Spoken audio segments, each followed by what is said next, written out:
Olá, boa noite, seja bem-vindo ao nosso primeiro Papo Solto. E antes de comentar qual será o nosso tema de hoje, quero apresentar os nossos apresentadores de hoje, que é a Ana, o Hudson e eu, Tamires, e também apresentar a nossa ilustríssima convidada, que é a Josicleia. Muito obrigada por aceitar o nosso convite. E o tema de hoje é a diversidade da mulher na área da assistência social. Josicleia, conte para nós um pouquinho como tudo começou na área da assistência social e um pouquinho sobre você.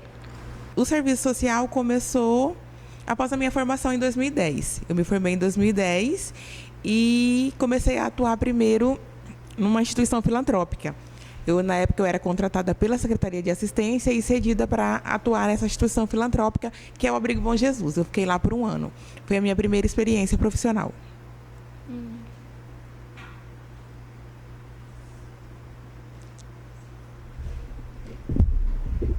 Falando mais um pouquinho sobre você, há quanto tempo, né, você atua? E nesse tempo todo, desde quando você começou, quais foram as dificuldades que você passou por você ser mulher nessa área? Tem 13 anos que eu atuo, porque eu comecei a atuar assim que eu me formei, em 2010. E as dificuldades que eu passei não foi nem voltada para a questão de ser mulher, porque o serviço social é uma profissão majoritariamente formada por mulheres, né? Tem profissionais homens, mas via de regra são mais mulheres. Mas foi uma dificuldade mesmo, porque o mercado de trabalho é sempre no setor público. E a gente vem de um histórico de dificuldade para entrar no setor público, pelas indicações políticas, por todas as coisas que a gente sabe que acontecem no setor público. E foi isso a dificuldade. Aí eu trabalhei alguns anos, né, como contratada em algumas instituições, até que eu me efetivei. Bom, eu trago um assunto aqui que hoje, geralmente, todo mundo tem uma ideologia de informar em alguns cursos que tem uma certa vantagem financeira maior. E aí a minha dúvida surgiu, o porquê, o que te fez você escolher o serviço social? Gente, eu era muito nova. Eu não tinha muita noção do que era o serviço social. Eu tinha 17 anos, então prestei vestibular, li alguma coisa lá da área de humanas, fugindo da matemática, e passei. E aí comecei a fazer o curso, na época na UFMT, e fui me identificando com a profissão. E aí depois vem o banho de realidade, né? Ninguém vai ficar rico sendo assistente social. Mas foi nesse sentido. E que bom que eu consegui me identificar e me encontrar no decorrer da formação do curso. Entendi. Muitas pessoas podem estar assistindo a gente e, às vezes, podem não saber o que é o serviço social. Então, com as suas palavras, eu gostaria de saber o que é o serviço social. O serviço social é uma profissão que atua na linha de frente para poder viabilizar o acesso dos usuários, né? Que para a gente fala usuários dos serviços, dos cidadãos, né? Nas políticas públicas. É a gente que viabiliza o acesso desses usuários para as políticas públicas. Legal. Geralmente é CAPS, né? O local de trabalho? Não, CAPS é um dos locais da política de saúde. Eu estou na política de assistência social. Estou atuando no CRAS hoje, mas já atuei no CREAS um tempo. Já atuei em instituição de casos de acolhimento de crianças, também da assistência.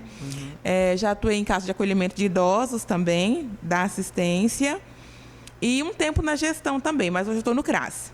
Legal. A dúvida é o seguinte: qual é o público que esse CRAS atende? Os menos favorecidos? Qual que seria? Sim, são as famílias de baixa renda. É a população de baixa renda que é o público que é referenciado no CRAS. Eles são referenciados nessa unidade porque vão em busca de benefícios sociais, vão em busca de orientações, de acesso a políticas que muitas vezes eles desconhecem. Mas, via de regra, é esse público, a população de baixa renda. Geralmente, nessa profissão, você deve lidar com bastante situações extremas. A minha dúvida seria o seguinte: como você faz para não se envolver emocionalmente com certas situações que você acaba presenciando no seu trabalho? A gente tem que ficar um pouquinho dura, né?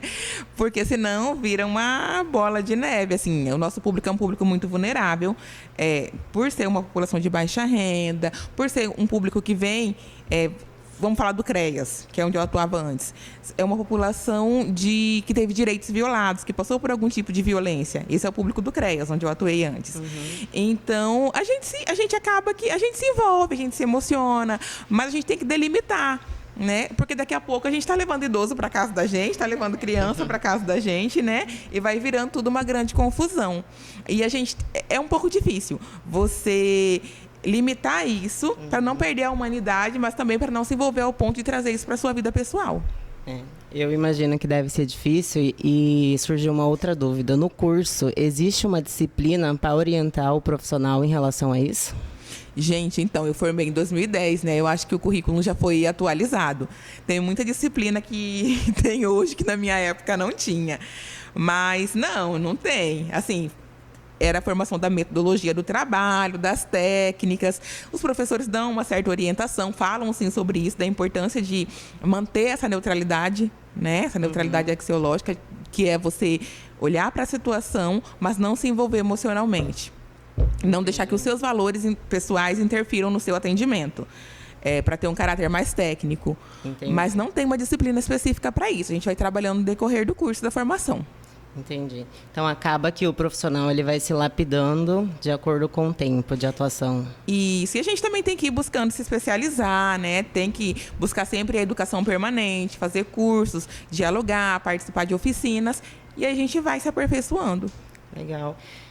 E antes de chegar aos recursos que você vai indicar como profissional, você tem algum método que você utiliza antes de escolher qual recurso vai indicar e como você vai indicar? Na verdade, a gente vê que demanda que o usuário trouxe. Ele traz a demanda, né? A gente parte da entrevista individual e ele traz essa demanda. Diante da demanda que ele apresenta e no decorrer da entrevista, a gente vai identificando outras demandas que esse usuário traz e que muitas vezes ele nem trouxe como a primeira. Às vezes o usuário chega falando de cesta básica ou falando de moradia. E no decorrer do atendimento, você vai identificando que tem outras questões que precisam ser trabalhadas e que nem ele tinha se atentado para isso. Entendi. Então, acaba também sendo reflexo da nossa sociedade. E aí surgiu uma dúvida. Você acha, como profissional, que os nossos políticos, a prefeitura, o governo em si, de modo geral, eles ajudam a ampliar quais são os apoios que, por exemplo, o serviço social pode contribuir para a sociedade? Ou você acha que isso não é divulgado e acaba que poucas pessoas têm acesso por falta de informação? Eu acho que hoje, pelos programas federais, a política de assistência é muito mais conhecida. Eu acho que não tem ninguém que não conheça o Bolsa Família, por exemplo. Sim. Né? Então, as famílias elas vêm até as unidades em busca desses benefícios que são divulgados e depois são apresentados outros programas. Mas é uma construção contínua. Né? A gente tem que estar sempre incentivando, a gente tem que estar buscando trazer esse conhecimento crítico para a nossa sociedade, porque nós não somos educados para ser críticos, nós não somos educados para questionar. Sim. E isso é um trabalho constante e necessário. Dentro de todas as políticas, assim, o que eu percebo, nós perecemos mesmo por falta de conhecimento. Entendi.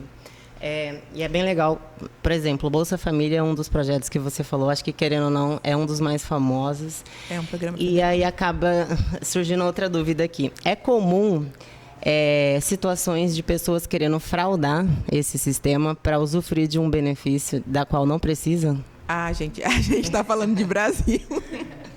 Sim, né? Porque o cadastro único, Sim. que é o cadastro por meio do qual o usuário acessa todos os benefícios do governo federal, ele é autodeclaratório. Então, sim, vão ter pessoas que vão declarar uma renda e, na verdade, tem outra. Profissionais autônomos que não contribuem, que não têm aquela renda declarada, pode acontecer. E é um pouco difícil essa fiscalização. Quando ocorre a denúncia, aí o pessoal do Cadastro Único faz a visita, chama para revalidar o cadastro, mas acontece. Entendi. Eu já ia perguntar de como vocês identificam isso. Então, é através de denúncias? Porque é autodeclaratório, então... Não tem muito o que fazer, né? Não tem muito o que fazer, vai cruzar dados. Mas se no seu CPF não encontra nenhum dado, não tem como. De repente, você tem uma lojinha no nome da sua mãe ou no nome da sua vizinha. Então, seu CPF, seus dados estão limpíssimos lá, sem renda nenhuma. Entendi. É uma das fragilidades ainda da política. Entendi. você nessa profissão, imagino que deve lidar com várias situações.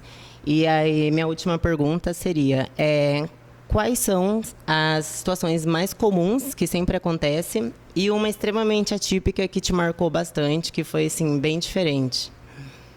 Mais comuns. Hoje, como eu estou no CRAS, mais comum é a busca dos usuários pelo programa Bolsa Família e por cesta básica, sobretudo depois da pandemia, assim. Eu acho que a política de assistência social regrediu muito, porque entregar a cesta básica não deveria ser uma atribuição ou uma função da política de assistência social. Deveria ter uma política de segurança alimentar para isso. Isso não é da política de assistência. E é um caminhar muito lento para desvincular disso, porque a nossa profissão, ela vem lá originada da filantropia, da igreja, passa pelo primeiro-damismo, até que ela se torne uma profissão técnica, né? Que passa pela faculdade, tem todo esse histórico. Então, é bem difícil superar isso. E aí, a pandemia trouxe tudo isso de volta, assim. Foi meio que regrediu, assim, esse caminhar da política. E uma situação que me marcou, eu acho que foi quando eu trabalhava num programa de acolhimento para crianças e adolescentes. Eu trabalhei quando eu era efetiva lá na Chapada, e teve uma situação que me marcou muito, que a gente recebeu uma denúncia do Conselho Tutelar de uma família com 7 crianças que já tinham sido destituídas dos pais e morava com a tia. E aí, muito que por um acaso, numa brincadeira, assim, a gente foi brincar de... Vamos fazer um jogo, isso aqui é violento, isso aqui não é... E aí, assim, explodiu as crianças dizendo que elas ficavam de joelhos no cascalho. As crianças dizendo que tinha umas coisas muito sádicas, assim, da tia jogar a roupinha delas no chão e pisar para elas lavarem de novo. Eu acho que foi essa situação, assim, que mais me marcou. Mas teve um desfecho bem legal, assim, porque aí, enquanto equipe técnica, a gente tinha que buscar família extensa para essas crianças e que parecia que era muito impossível, assim, você encontrar uma família que quisesse 7 crianças. E, gente, escolham muito bem os seus padrinhos, porque apareceu uns padrinhos, assim, da zona rural e pegou toda essa criançada e foi bem legal. Assim, a gente fez o acompanhamento depois por 6 meses e eles se adaptaram. Acho que foi uma das experiências, assim, que mais me marcou. Que mais te marcou, né? Legal. Meus colegas têm uma pergunta a fazer?